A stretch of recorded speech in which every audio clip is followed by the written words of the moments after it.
Good morning, friends. Well, how are you doing this Lent? How are you living your Lent? We are now about to enter into the third week of Lent, so we're that much close to Easter. We're halfway there. It is a good question to ask. How are you living out your Lent? Are you living it out well, or is it something that you haven't really prioritized? Well, certainly we live out Lent so that we draw ourselves closer to God. And certainly if we're closer to God, we find happiness in our lives, don't we?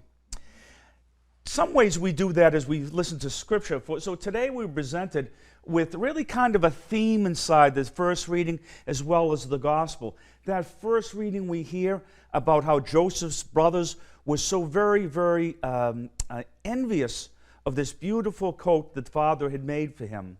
So envious that he was the father's favorite that they decided that they would kill him. And then they decide they'll just sell him off and get money for him. So envious were they.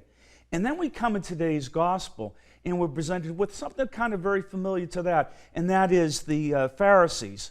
And Jesus is speaking to them, and they have hardened hearts.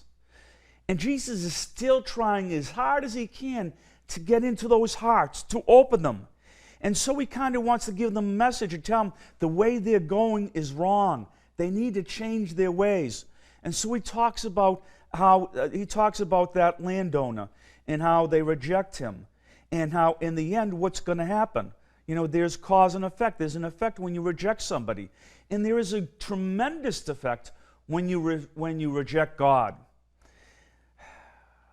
The problem that impeded the Pharisees from accepting Jesus as the Messiah was that they were envious. They were jealous. I'm very happy to say I'm having one of the best Lents ever. You know that? I'll tell you why. I'm following this dynamic Catholic program at www.dynamiccatholic.com/bestlent-ever. And so I get an email every day, and I watched it today, and today's was on suffering. But what it does is it gives you an email each day you get to open. It gives you a theme, a nice little video, 2 videos usually, one of Matt Kelly and the other one of a member of the laity, and they speak about whatever that theme is. And it's to encourage a conversation about that theme for the day and to give us the ability to live out Lent in a very concrete way. And I think, well, what a great idea that is. You know, I get so busy in my day that I wish I was so organized that I could spend so much time in various areas. But my day gets hectic. If I get called to the hospital that for somebody's dying, guess what happens to that day? Boom, it's out. You know, that schedule goes out there. So it really is, you know, to get something that helps me organize is really a plus. And one of the things I have to do every day, because there's a part of my job as a pastor that's an administrator, is I have to open up emails. Honestly, I don't like opening up emails, but I have to open up emails. And so when I open up my emails in the morning, what's one of the first ones the first one I open up is Matt Kelly's Dynamic Catholic. And it gives me that theme, and it gives me that opportunity to go off there and to really think and pray over what's presented inside there and to kind of live it out in that day.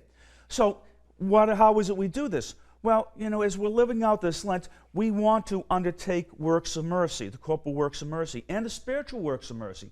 Those are great things, especially in this year of mercy, for us to really encourage ourselves to undertake. Because you know the thing is, if we live out a good Lent, do you know what we have in our heart? Joy. And inside this studio, most of you folks, if not all of you, and I think perhaps those who are watching, are living out a good Lent. And when you do that, then you know that you are in union with God. And if you know you're in union with God, you cannot help but find happiness. My friends, the problem with envy is that it distracts us from recognizing all the tremendous things that God has given to us.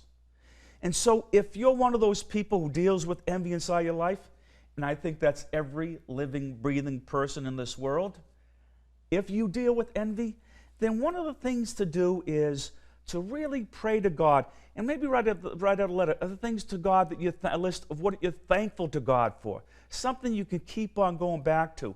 And maybe taking that time during the day to speak to your spouse, to speak to your children, to speak to those who are close inside your life, your friends, and to share with them the things that you're happy about.